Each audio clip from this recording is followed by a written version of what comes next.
Hi guys, welcome back to my channel. അപ്പോൾ ഞങ്ങൾ വേസ്റ്റൊക്കെ ഒന്ന് കളയാൻ വേണ്ടി വന്നതാണേ. അപ്പോൾ ഒരു കാഴ്ച കണ്ടത്, ഞാനത് പല വീഡിയോസിലും കാണിച്ചിട്ടുണ്ട്, എന്നിരുന്നാലും ഇത് കുറച്ച് സ്പെഷ്യലായിരുന്നു കേട്ടോ. അപ്പോൾ ഇപ്പോൾ ഇവിടെ സമയം ഏകദേശം ഒരു 6 മണിയാകാറായി. അപ്പോൾ എല്ലാ ദിവസവും ഇപ്പോൾ 2-3 ദിവസമായിട്ട് ഇവിടെ വേലിയിറക്കം ഈ ഒരു ഈവനിങ് ടൈമിലാണ് കേട്ടോ. അപ്പോൾ പക്ഷേ നല്ല ഭംഗിയാണ്, നിങ്ങൾക്ക് കാണാമല്ലോ, നല്ല ഭംഗിയാണ്. ഞാൻ ആക്ച്വലി ഇവിടെ ഫസ്റ്റ് ടൈമാണ് കേട്ടോ ഇറങ്ങുന്നത്. അപ്പോൾ ഈ ഒരു മാർക്കിങ് കാണുന്ന അത്രത്തോളം വെള്ളം ഉണ്ടായിരുന്നതാണ് ഈ ഒരു ആഫ്റ്റർനൂണൊക്കെ ആകുമ്പോഴത്തേക്കും. പക്ഷെ ഇതൊക്കെ കഴിഞ്ഞ് ഈവനിങ് ആകുമ്പോഴത്തേക്കും പറ്റ വെള്ളം പോകും കേട്ടോ. വേലി ഇത് ഏകദേശം നമ്മുടെ അങ്ങ് ദൂരെ കാണുന്ന അതാണ് ശരിക്കും ഒരു എന്താ പറയുന്നത്, ഉൾക്കടലിലോട്ട് പോകുന്നൊരു ഏരിയ. അപ്പോൾ അവിടേക്ക് ഒരു 3 കിലോമീറ്ററോളം ഉണ്ടെന്ന് തോന്നുന്നു എൻ്റെ ഒരു കണക്ക് കൂട്ട് പ്രകാരം കേട്ടോ. അപ്പോൾ ഏകദേശം അത്രത്തോളം വലിയ ഇറങ്ങി പോയിട്ടുണ്ട്. അപ്പം ഞാൻ ചുമ്മാ ജസ്റ്റ് കടലിനുള്ളിലുള്ള സംഭവങ്ങളൊന്ന് കാണിക്കാൻ വേണ്ടിയിട്ടാണ് കേട്ടോ. അപ്പോൾ അതേ കുഞ്ഞ് പവിഴപ്പുറ്റൊക്കെയാണ് നിൽക്കുന്നത്. അപ്പോൾ ഈ കാണുന്നതൊക്കെ കുറേ കല്ലും അതുപോലെ കുറേ എന്തൊക്കെയോ സംഭവങ്ങളൊക്കെ ഉണ്ട്. എനിക്കിതിനെപ്പറ്റി വലിയ ഗ്രാഹ്യമില്ല കേട്ടോ. പിന്നെ ഈ കാണുന്ന സാധനം പവിഴപ്പുറ്റാന്നാണ് ഇവിടെയുള്ള ഒരു കുട്ടി എൻ്റെ അടുക്ക പറഞ്ഞത്. അപ്പം അത് എത്രത്തോളം ശരിയാണെന്നുള്ള കാര്യം എനിക്കറിയില്ല. ഞാൻ ആകെപ്പാടെ ഈ കുഞ്ഞായിട്ടിരിക്കുന്ന പവിഴപ്പൂറ്റ് മാത്രമാണ് കേട്ടോ കണ്ടിട്ടുള്ളത്. അപ്പം ഞാൻ നിങ്ങളത് കാണിച്ചു തരാം. അങ്ങോട്ടുള്ള യാത്ര എന്നെ സംബന്ധിച്ച് എനിക്ക് കുറച്ച് ദുർഘടമായിരുന്നു. കാര്യം ഞാൻ പറഞ്ഞല്ലോ, ഞാൻ ഫസ്റ്റ് ടൈമാണ് ഇവിടെ ഇറങ്ങുന്നത്. നിറച്ച് കല്ലും അതുവഴി ഇതുവഴിയൊക്കെ കുറച്ച് ഞണ്ട് സാധനങ്ങളൊക്കെ പോകണ്ട് പിടിച്ച് കടിക്കുമെന്നൊന്നും എനിക്കറിയത്തില്ല. എനിവേ, അപ്പം ഞാൻ ആ ഒരു പവിഴപ്പുറ്റിൻ്റെ ഒരു ക്ലോസ് ആയിട്ടുള്ള ഒരു ഫോട്ടോയോ അല്ലെങ്കിൽ ഒരു വീഡിയോ എടുത്തിട്ട് നിങ്ങളെ കാണിക്കാൻ വേണ്ടിയിട്ടാണ് ഞാനിപ്പോൾ ഈ പോകുന്നത് കേട്ടോ.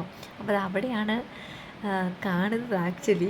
പക്ഷെ അവിടെ വരെ പോകണം, ഞാൻ ഏത് വഴിക്ക് പോകണം നിങ്ങളൊരു കൺഫ്യൂഷനിലിരിക്കുന്നതാണ് നിങ്ങളിപ്പോൾ കണ്ടുകൊണ്ടിരിക്കുന്നത് കേട്ടോ. എനിവേ, ഇതാണ് പവിഴപ്പുറ്റ്. എന്നാലും ഞാൻ അതിൻ്റെ അടുത്തോട്ട് തന്നെ പോകാമെന്നുള്ളൊരു പ്ലാനിങ്ങിലെത്തി. പക്ഷേ ലൈറ്റ്സൊക്കെ കുറച്ച് ഡിമ്മായി കേട്ടോ. എനിവേ, ആക്ച്വലി ഞാനിതൊക്കെ വോയിസ് ഓവർ കൊടുത്തിട്ടാണ് വീഡിയോ എടുത്തത്. പക്ഷേ ഭയങ്കര കാറ്റുണ്ട്. ഇതിനകത്ത് നമുക്ക് മനസ്സിലാവില്ല വീഡിയോയിൽ, പക്ഷേ കാറ്റ് നന്നായിട്ടുണ്ട്. അപ്പോൾ ഫുള്ളിങ്ങനെ ഒരു എരപ്പായിട്ടാണ് കേൾക്കണം കേട്ടോ. അപ്പോൾ അതായത് ഞാൻ ആദ്യം കാണിച്ചതുപോലത്തെ കുറേ സംഭവങ്ങൾ ഇവിടെ ഉണ്ട്. ഈ എന്താ പറയുന്നത്, നമ്മുടെ നാട്ടിലെ പക്കുവടയൊക്കെ ഇരിക്കില്ലേ, പക്കുവടയല്ല പക്കാവട അല്ലേ, പല നാട്ടിലും പല പേരെ പറയുന്ന ആ ഒരു ഷേപ്പിലൊക്കെയാണ് കേട്ടോ കുറേ സാധനങ്ങളൊക്കെ ഇരിക്കുന്നത്. ഇതൊക്കെ എന്തോന്നാന്ന് എനിക്ക് പോലും അറിയത്തില്ല. എന്തായാലും ഈ കാണുന്ന സംഭവം കല്ലാണ് കേട്ടോ. അത് ഇതൊക്കെ ഒരു പവിഴപ്പുറ്റാണ്. ഞാൻ ആദ്യം പറഞ്ഞില്ലേ, കുട്ടി പറഞ്ഞതനുസരിച്ചിട്ട് അതൊരു പവിഴപ്പുറ്റാണ്, കുറച്ചും കൂടെ വലുത്. അപ്പോൾ ഇതാണ് നമ്മുടെ കുഞ്ഞി പവിഴപ്പുറ്റ്. ഇതേ കണ്ടോ. ഇത് ആക്ച്വലി നിങ്ങൾക്കിപ്പോൾ വീഡിയോയിൽ കാണുമ്പം ഒരു ലൈറ്റ് ഒരു ഡാർക്ക് ഓറഞ്ച് റെഡിഷ് ആ ഒരു കളറിലായിരിക്കും മേ ബി കാണുന്നത്. അതിവിടെ സൂര്യൻ അസ്തമിച്ചുകൊണ്ടിരിക്കുകയാണ് ഗൈസ്, അതുകൊണ്ടാണ്. പക്ഷേ അല്ലാണ്ട് ഇതൊരു നല്ല കോഫി ബ്രൗൺ ആയിട്ടാണ് ഇരിക്കുന്നത് കേട്ടോ.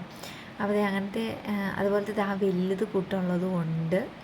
ഇതൊക്കെ പവിഴപ്പുറ്റാന്നാണ് എൻ്റെയും ഒരു എൻ്റെയും ഒരു നിഗമനമനുസരിച്ച് ഇതും പവിഴപ്പുറ്റാന്ന് തോന്നുന്നു. എന്നെ ഈ കാണുന്നതിനകത്ത് കുറേ അവിടെയൊക്കെ ഉണ്ട് കേട്ടോ. അതെ, ആ കാണുന്നതൊക്കെ പവിഴപ്പുറ്റാണ്. ഈ വലിയ കട്ടകളായിട്ട് കിടക്കുന്നതെല്ലാം കല്ലാണ് കേട്ടോ. ബാക്കിയെല്ലാം കുറേയൊക്കെ പവിഴപ്പുറ്റാണ്. ഞാൻ പറഞ്ഞില്ലേ വലിയതായിട്ട് കാണുന്നത് ഇതാണ് മോനെ ക്ലോസർ. എൻ്റെ ലൈഫിൽ ഞാൻ ആദ്യമായിട്ടാണ് കാണുന്നത്. ഇതൊക്കെ എക്സ്പീരിയൻസ് ചെയ്യണമെങ്കിൽ എന്തായാലും മാൽദീവ്സിൽ തന്നെ വരണം കേട്ടോ. അല്ലാതെ നമുക്കിതൊന്നും കാണാൻ പറ്റുമെന്ന് എനിക്ക് തോന്നുന്നില്ല ഇത്ര ഡീപ്പായിട്ട്. അതേ, എനിക്കറിയില്ല എത്ര പേര് ഇതൊക്കെ നേരിട്ട് കണ്ടിട്ടുണ്ടെന്ന്. എനിവേ, എൻ്റെ ലൈഫിൽ ഞാൻ ഫസ്റ്റ് ടൈമാണ് കാണുന്നത് കേട്ടോ. അപ്പോൾ ഇതൊന്ന് കാണിക്കാൻ വേണ്ടി വന്നതാണ്.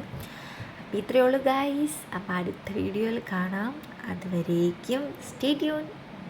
ബൈ. സുണ്ടൂനോ ടാറ്റ വെച്ചിട്ട് തന്നില്ല. Anyway, Tata guys.